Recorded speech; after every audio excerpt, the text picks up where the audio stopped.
Welcome to Prime Minister's Questions. Let us start with Chris Law. Number one, Mr. Speaker. Prime Minister. Mr. Speaker, can I start by paying tribute to the Clerk of the House, Sir John Benger, and thank him for his many years of distinguished service. Mr. Speaker, this morning I had meetings with ministerial colleagues and others. In addition to my duties in this House, I shall have further such meetings later today. Chris Law. Mr. Speaker, the wealth of billionaires has skyrocketed over the past decade, whilst average working households in the UK have the lowest living standards since the 1950s. Whilst hard-working families are struggling to make ends meet, the wealthy are playing by a different set of rules, with reports even that members of the House of Lords are trying to exploit the non-dom status loophole to avoid paying their fair share. So does the Prime Minister agree that whether you're the wife of the most powerful man in the country or the host of The Apprentice, no billionaire should qualify for special tax treatment while my constituents face soaring levels of inequality and poverty? Prime Minister. Well, Mr. Speaker, the facts tell a very different story to what the honourable gentleman said. He mentioned inequality. Inequality today is lower than it was in 2010. He mentioned the number. He mentioned the number of people in poverty, Mr. Speaker. Again, I'm pleased to say there are 1.7 million fewer people in poverty today than 2010, including many in Scotland. But, Mr. Speaker, of course we understand that things are challenging right now with the cost of living, which is why we've put in place record support to help families, particularly with their energy bills, and particular for the most vulnerable in our society, with record amounts of cost of living payments going to millions across the country, including in Scotland, showing the power of the United Kingdom government. Thank you, Mr. Speaker. Thanks to this Conservative government, we have the opportunity to be the first country in the world to end new cases of HIV by 2030. And this is partially down to our world-leading opt-out HIV testing programme rolled out in very high prevalence areas. But to reach this goal and make this progress, we must roll out opt-out testing to other high-prevalence areas like in the West Midlands, which includes my constituency of West Bromwich East. So will the Prime Minister commit to meeting with me and the incredible Terence Higgins Trust to hear more about the merits of opt-out testing? Prime Minister. Well, can I thank my honourable friend for raising this important issue and indeed thank her for her work in this area. We remain absolutely committed to ending new HIV transmissions within England by 2030, and I'm pleased that she highlighted that the provisional data from NHS England indicates that the opt-out testing programme has been highly successful. DHSC is currently evaluating the impact of the programme with a view to deciding whether it should be expanded in additional areas, and I know ministers will keep her and the House updated. We now come to the Leader of the Opposition, Keir Starmer. Thank you, Mr. Speaker. Can I join the Prime Minister in his words about the Clerk of the House? Mr. Speaker, I pay tribute to the police who tracked down the escaped terror suspect from Wandsworth Prison last week. Despite being charged with terrorism and despite being a flight risk, he was not held in a Category A prison. Why not? Prime Minister. Well, Mr. Speaker, I'd like to thank the police and their partners for their efforts to find and arrest Daniel Khalif. There is now an ongoing legal process that must be allowed to take its course. But I'd like to reassure the public that while these cases are extremely rare, the Justice Secretary has launched an internal investigation about how this could happen, as well as an independent investigation of the incident, so that we can learn the lessons from this case and make sure that it never happens again. Keir Starmer. The truth is they're presiding over mayhem in the criminal justice system. Only a few short months ago, Zara Alina's family said ministers had, and this is their words, blood on their hands after probation failures that led to her murder. So it beggars belief that we're back here once again. The Chief Inspector of Prisons said conditions in Wandsworth are so bad it should be shut down. The Chancellor is telling anyone who'll listen that he raised concerns months ago. Probation, school buildings, now prisons. Why does the Prime Minister keep ignoring the warnings until it's too late? Prime Minister. Mr. Speaker, the honourable gentleman with his background should know better that because of the wide variety because of the wide variety and considerable difference in severity of people charged under that Act, it is not and has never been the policy that they are all held in Category A prisons, something that I shouldn't need me to point out to him given his experience. But he talked about resourcing. I am happy to tell him that over the last few years, we have delivered an extra 4,000 new prison officers. Staffing levels at Wandsworth in particular are up by 25% in the past 6 years. And because we're boosting prison pay, we're also improving retention and at the same time investing £100 million to improve prison security with new measures like X-ray body scanners. But if he wanted to have a truly honest debate about this, perhaps he'd acknowledge that prison escapes under the Labour government were almost 10 times higher than under the Conservative.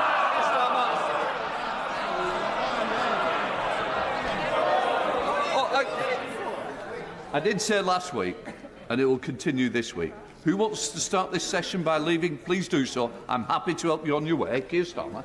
Mr. Speaker, every week, whatever the topic, he paints this picture as if everything is great and fine out there. It's so at odds with the lived experience in the real world. Let me turn to another serious security concern. Some in this House face sanction, intimidation and threats from the Chinese state. When I asked the Prime Minister on Monday whether the Foreign Secretary raised the specific issue of the alleged spy arrested in March when he visited China a few weeks ago, the Prime Minister would only say that he raised that type of activity, but avoided specifics. So I asked the Prime Minister again, did the Foreign Secretary raise this specific case when he visited China? Yes or no? Mr. Speaker, I'll refer to my previous answer, where I said very clearly that the Foreign Secretary raised these issues with the Chinese Foreign Minister who he met, as did I when I had my meeting with Premier Li over the weekend. But when it comes to China, Mr. Speaker, this government has put in place the most robust policy that has existed ever in our country's foreign policy. It is to protect our country for the values and the interests that we stand up for. It is to align our approach with our closest allies, including those in the G7 and the Five Eyes, and is to engage where it makes sense, either to advance our interests or, as I did at the weekend, to raise our very significant concerns. That is the right approach to China. It is one that is welcomed by each and every single one of our allies, and I'd be interested to know what he thinks that he would do differently. Keir Starmer. Well, that certainly wasn't a yes. And what he says now is totally at odds with the Parliament's Intelligence and Security Committee report of July this year. That set out that the government has no clear strategy when it comes to China, has failed to support the intelligence agencies, and is leaving the UK severely handicapped in managing our future security. This has been raised time and time again. But yet again, the Prime Minister fails to heed the warnings and is now desperately playing catch-up. So will he finally commit to the full audit of UK-China relations, which so many in this House have so long demanded? Well, Mr. Speaker, as always, the Leader of the Opposition is just playing catch-up and hasn't caught up with the reality of what's actually happening. He talks about the ISC report. Again, if he actually went through it, he would realise that it related to a period of investigations which was in 2019 and 2020. Since then, Mr. Speaker, we have launched a whole new integrated review refresh of our China strategy. It's published. We've put in place a range of new measures, including, for example, the National Security Protective Agency, which is staffed out of MI5, supporting businesses and organisations and being alert to the risk from cyber and from China. But if he wants to talk about foreign policy, Mr. Speaker, he should perhaps reflect on his own record, because this was the man who said he was 100% behind the former Labour leader, a person who wanted to abolish the army, scrap Trident and withdraw from NATO. It's clear what he did. He put his own political interests ahead of Britain's. Mr. Speaker, probation, prison, schools, China, yet again inaction man fails to heed the warning and then blames everyone else for the consequences. Mr. Speaker, on Sunday, the Home Secretary celebrated her first anniversary in post. That is, if you overlook the 6 days she missed when she was deemed a national security risk. In that year, 40,000 people have crossed the Channel on a small boat, and the taxpayer is now spending £6 million a day on hotel bills. He's failing to stop terrorists strolling out of prison, failing to guard Britain against hostile actors. He's completely failing to stop the boats. How can anyone trust him to protect the country? Well, Mr. Speaker, he talks about trust. He talks about action. Just today, this government is taking action to reform defective EU laws to unlock over 100,000 homes, boosting our economy, supporting jobs and ensuring that we can realise the aspirations of homeowners. Now, he talks about trust. He tried in this House to talk the talk on house building. But at the first sign of a cheap political hit, what did he do? He's caved in, Mr. Speaker. Rather than make the right long-term decisions for the country, he's taken the easy way out. It is typical of the principles-free, conviction-free type of leadership that he offers. Flip-flopping from being a builder to a blocker. Mr. Speaker, the British public can't trust a word he says. Mr. Speaker, every week he comes here protesting that nothing's his fault, trying to convince anyone who's still listening that everything is great. The truth is, the floor fell in for millions of families because of their economic mayhem. The classroom ceilings collapsed because he cut vital school budgets. And now the walls of our national security have been breached because they've ignored repeated warnings. No one voted for these shambles. No one voted for him. So how much more damage do the British public have to put up with before he finally finds the stomach to give them a say? Mr. Speaker, we are getting on for the British public just in the last week, announcing a new landmark deal for British scientists, attracting £600 million of new investment for our world-leading auto industry, and wages now rising at the fastest rate on record, Mr. Speaker. And where has he been this week? Locked away with Labour's union paymasters, promising to give them more power and scrap the laws that protect British families and their access to public services. It's clear it's only the Conservatives that are on the side of the hard-working British public. Thank you very much, Mr. Speaker. Last week, with Yorkshire colleagues, I met with our local integrated care board to discuss plans for improving dentistry provision. But when surgeries suddenly closed to NHS patients without notice, as one in Harrogate did very recently, an immediate strain is put on local provision. Will the Prime Minister look at what can be done in these circumstances to ensure that no one is left without access to an NHS dentist? Prime Minister. My honourable friend is absolutely right to raise this, and we will look into this issue. He'll be reassured to know we're investing £3 billion a year into dentistry. There is no geographical restriction on which dental practice a patient may attend, and practices should keep all their records up to date, including whether they are accepting new patients. And typically where a practice ends a contract, NHS England and ICBs should work together to ensure that that funding is reallocated and patients continue to have access to NHS dental care. SNP leader Stephen Flynn. Mr. Speaker, as someone who spends more money heating their swimming pool than the total value of the UK state pension, I think it's safe to say that the Prime Minister might not be as invested in this topic as some others. But let's afford him the opportunity to clear up any confusion. Will he commit his party, the Conservative Party, to maintaining the state pension triple lock beyond the next general election? Yes or no? Prime Minister. Mr. Speaker, this is the party that introduced the triple lock, Mr. Speaker. This is the party that has delivered a £3,000 increase in the state pension since 2010. It's also the parties that ensure that there are 200,000 fewer pensioners living in poverty today, and this winter ensuring that pensioners get an extra £300 alongside their winter fuel payment to support them through the challenging times with inflation. So, Mr. Speaker, our track record is clear. There is one party in this House that has always stood up for our pensioners, and that is the Conservative Party. Mr. Speaker, I don't think we heard a yes there. And you'll imagine my shock, my utter surprise that we appear to have consensus once again between the Conservative Party and the Labour Party on this most important of issues, despite the promises that were made to the people of Scotland in 2014 and despite the clear statements from the likes of Gordon Brown that the only way to protect your pension is to remain within the UK. How hollow those words are now. So may I ask the Prime Minister, who does he think will scrap the state pension triple lock first? His government or the Labour Party's government?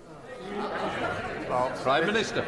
Mr. Speaker, I said, thanks to the actions of this government, pensioners in Scotland are receiving record increases in their state pension, £870 this year. Extra support with the cost of living this winter. This is the government that introduced and remains committed to the triple lock. But he does raise a good point, Mr. Speaker. Pensioners in Scotland should know the reason they can rely on the state pension, not just today but for years to come, because of the strength of our union and the strength of our United Kingdom government.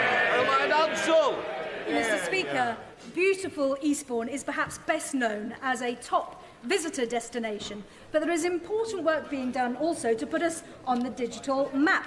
DigiFest, the first local event of its kind, is coming to the Welcome Building next week and will showcase some pretty stellar local tech talent and open doors of opportunity, with an ambition to create 10,000 local jobs in this sector.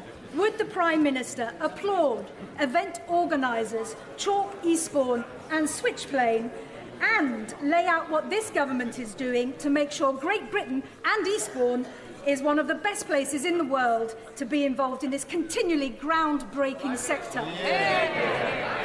Mr. Speaker, the government has a mission to make the UK the most innovative economy in the world, and the growth of our tech industry is one of the key ways we'll achieve that. I'm delighted to join my honourable friend in thanking and paying tribute to Chalk Eastbourne for their terrific organisation of the DigiFest. This is a great example of how in local areas we can bring together people to create jobs and opportunity and ultimately drive the growth that our country wants to see. David. Thank you, Mr. Speaker. Last year, after being referred by their GP, 22,000 people waited more than 4 months to start urgent treatment for cancer. A terrible wait, twice as long as the government's maximum 62-day pledge.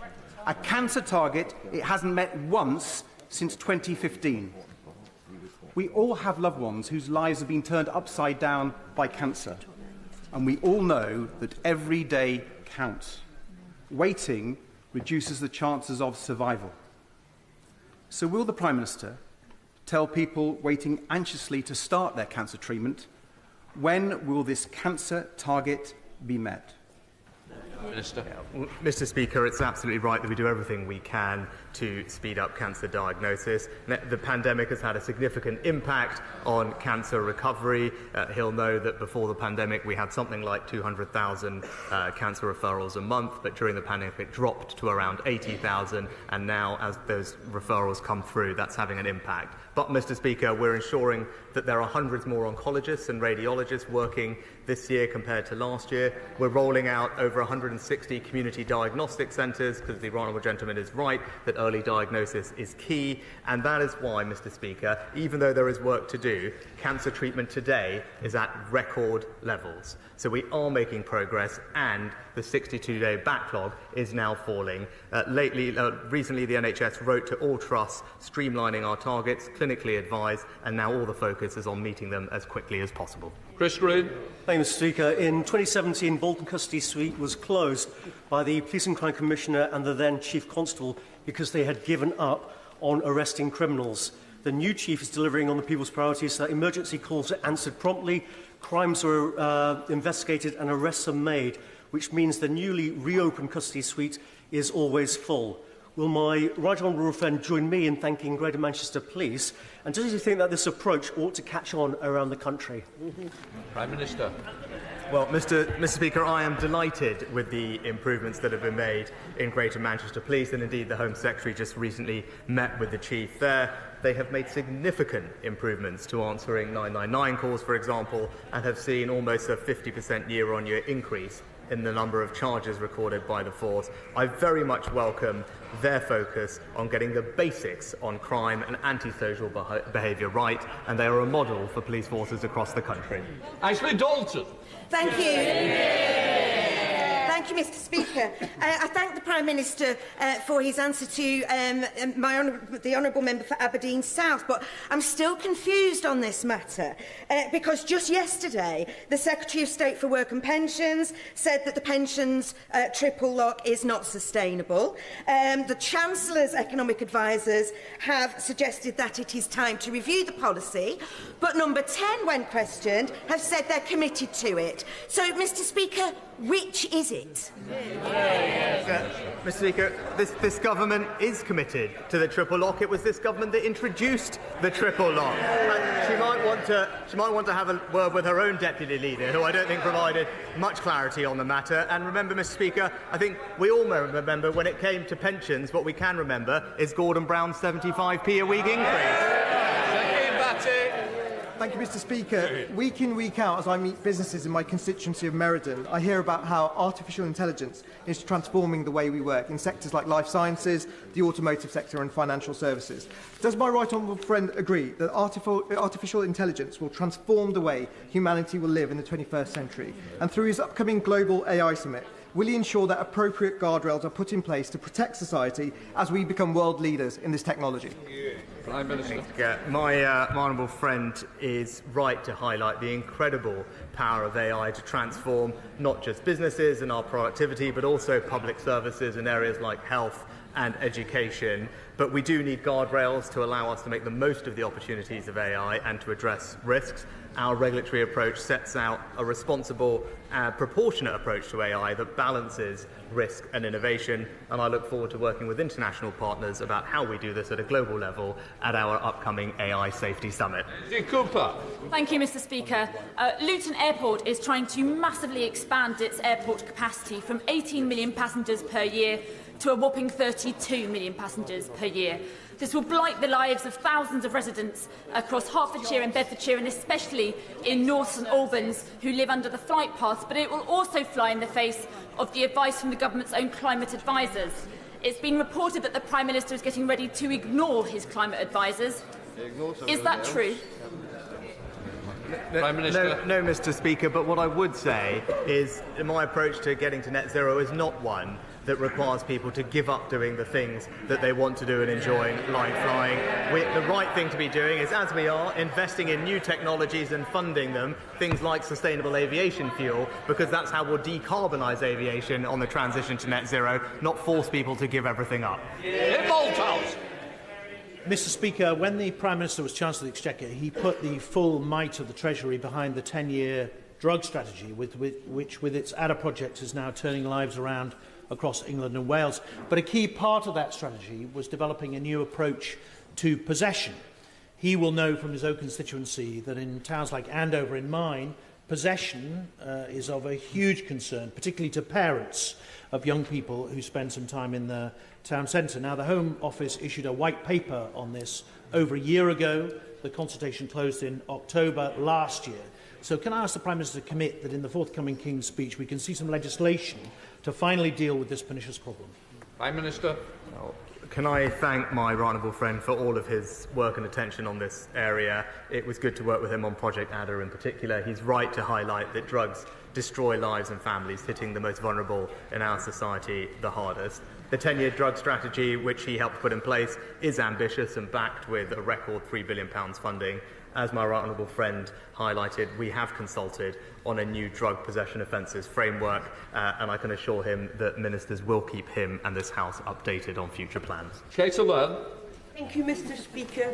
In the last few hours, I've been contacted by the head teacher of St James's Church of England Primary School in Blackburn. The head teacher is desperately seeking help after a RAC survey conducted on the 7th of September was inconclusive. The urgent intrusive inspection that was supposed to follow has not been arranged by the Department of Education. The potentially affected part of the building has been closed off, with children crammed into a dining room learning on tables. Staff are unable to access facilities, and the whole school has been hugely inconvenienced. The head teacher has been unable. The head teacher has been unable to reach the Department of Education. Can I implore the Prime Minister to get the Secretary of State to Education to investigate this urgently? Minister.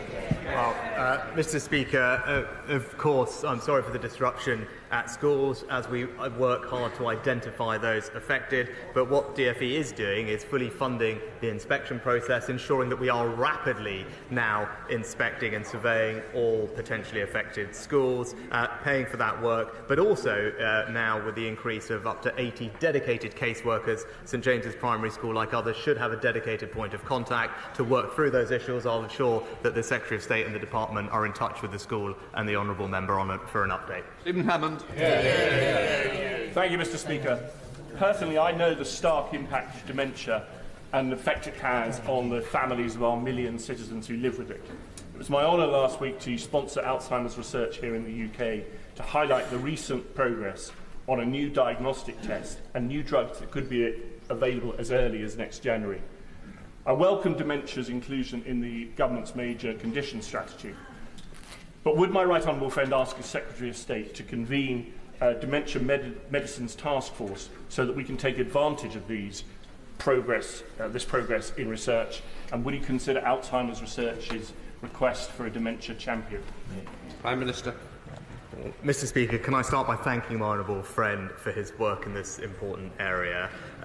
Regulators are working closely with industry to evaluate new dementia medicines because, of course, we want patients to benefit from rapid access to safe and effective treatments. We're also strongly committed to funding dementia research, including doubling the amount allocated to this to £160 million a year by next year. And last year we launched the Dame Barbara Windsor Dementia Mission, backed up with new funding, which will work with industry to develop biomarkers, data and digital science innovations and strengthen our trials in dementia. And I look forward to hearing from him more suggestions about.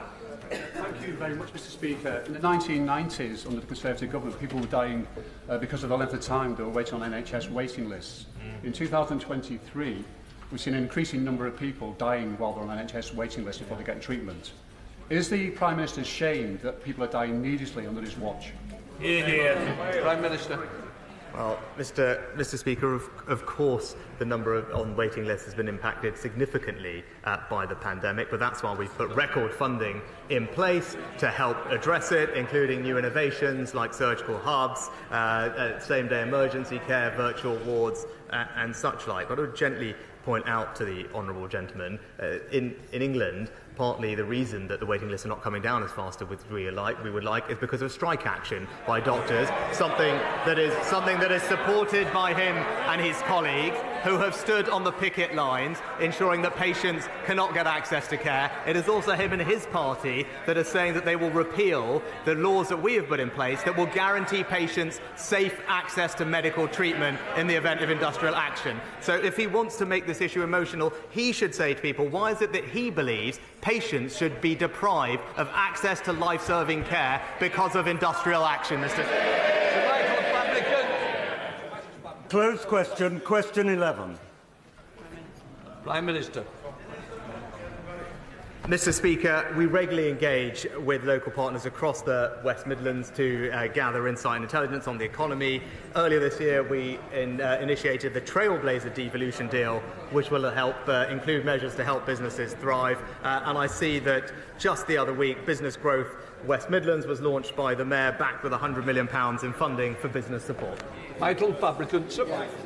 I thank the Prime Minister for that answer, and I'm glad to hear that the West Midlands growth continues to expand. However, we do have a problem in Lichfield, and that is road closures, and we don't know how long they're going to go on for, footpath closures, we don't know how long they're going to go on for, HS2 who are doing these closures, one hand doesn't know what the other hand is saying. HS2, Mr. Speaker, is the most dysfunctional organisation I've ever had to deal with. Will the Prime Minister, in the short term, try and restructure HS2 so it works like a company should? And in the longer term, can he save other constituencies by stopping HS2 at the end of phase 1? Well, Mr. Speaker, I know that the frustration that this is causing to my honourable friend's constituents. I am told that HS2 Limited is prioritising the completion of works underway to keep disruption to a minimum, including roadworks in Lichfield, but I know the Transport Secretary will continue to hold them to account, and the company will keep local communities informed about future works. Mahadi. Mr. Speaker, UK bill payers are facing an extra £1 billion because of the government's failure to agree new offshore wind. With Russia using energy as a weapon, when will the Prime Minister take energy security seriously and protect us from the whims of fossil fuel autocrats? Prime Minister. Mr. Speaker, we do take energy security seriously. Indeed, we created a brand new department to focus on energy security. But it's a bit rich. It's a bit rich coming from the Labour Party, Mr. Speaker, that wants to cut off our access to homegrown British oil and gas, Mr. Speaker, which will increase our reliance on foreign oil and gas, increase our reliance on dictators and exposure to those markets, and as the independent reports have also said, will be bad for the climate, as those imported fossil fuels come with something like 2 or 3 times the emissions. Their policy is not just bad for the environment, Mr. Speaker, it's bad for our energy security and it's bad for British jobs. Thank you, Mr. Speaker. The collapse of a potential rescue deal for Wilco this week brings added urgency to the regeneration of our town centres and driving that forward. Would he agree to meet myself and the leader of Torbay Council to identify ways through government support and planning reform this can be accelerated? Well, Mr. Speaker, investment through both arms of our Towns Fund is part of how we will regenerate and unleash the potential of our town centres. I'm delighted to hear that that investment includes Torbay's £21.9 million town deal and indeed £13.5 million for Paynton via the Future High Streets Fund. But my honourable friend is right about ensuring that our planning system is friendly for small businesses, and that's what we're doing, making it much easier to convert unused shops into cafes, restaurants or indeed new homes, and it's an example of how we're helping our high streets adapt and thrive. Warren Session-Lerman. Mr. Speaker, the new Defence Secretary has been quoted as saying that there could be RAC present in military buildings.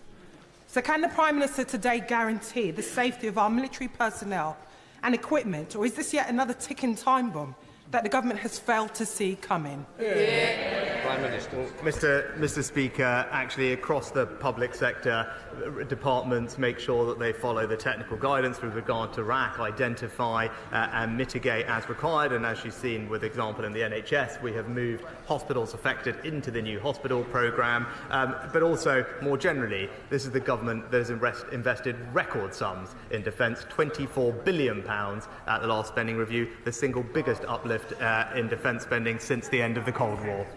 Philip Davis. Thank you, Mr. Speaker. It's vitally important that we retain, recruit and protect our prison officers.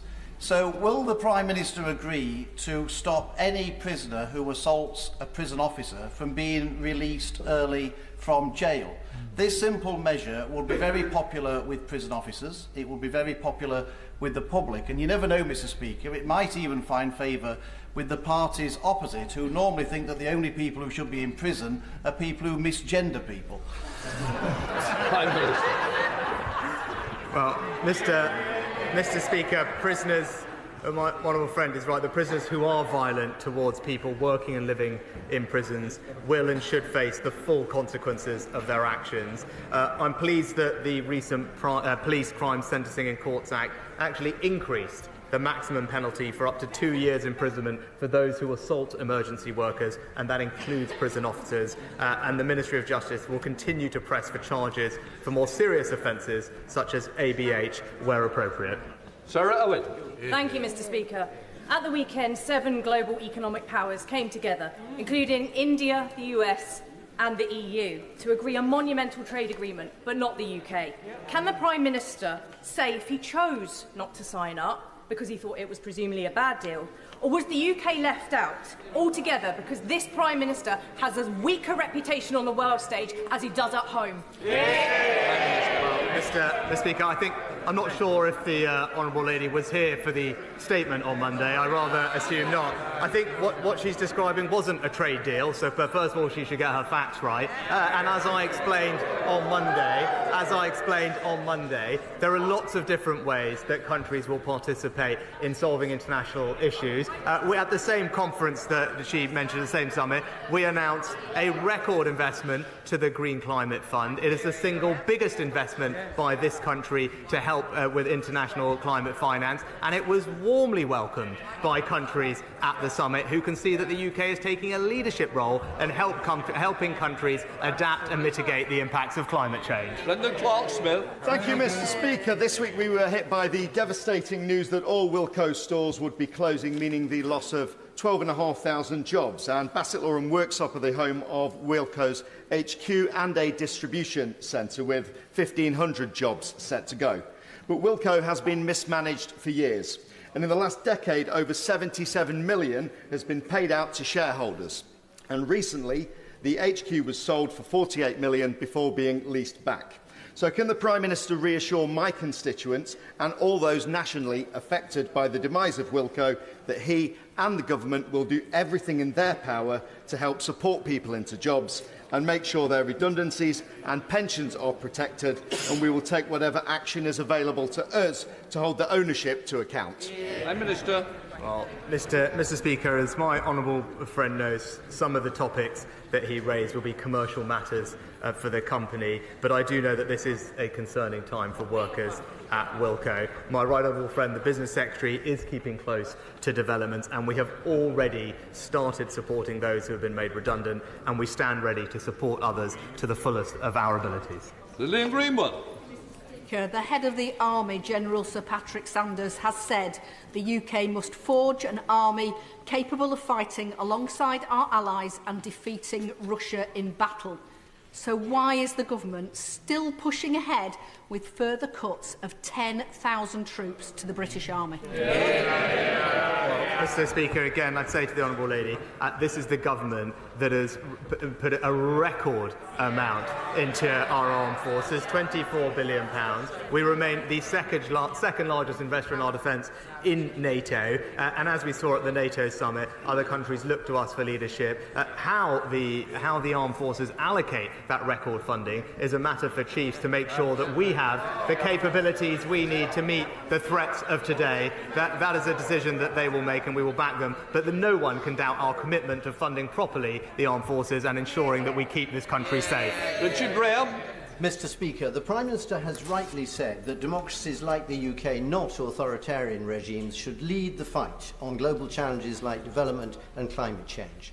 So because the links between failed regimes, climate change and the numbers of asylum seekers are growing, would my right honourable friend ensure that doing development democratically is a key theme in the White Paper on International Development, and would he also visit the Westminster Foundation's Garden of Democracy exhibition here in Parliament to highlight our promotion of democratic values abroad? Prime Minister. Can I thank my honourable friend for highlighting the exhibition in Portcullis House, and I know members will have heard his invitation. We are consulting widely on the detail of the White Paper on International Development and what it should say, including specifically the role of democracy in development, and I'd encourage all interested organisations and individuals to share their ideas through the public consultation. Can I just say thank you to Sir John Benger and his final PMQs and his loyal service to the House. We do appreciate it. Thank you, Sir John.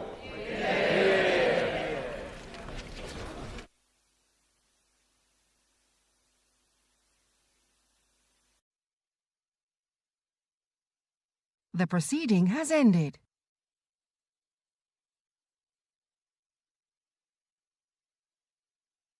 The proceeding has ended.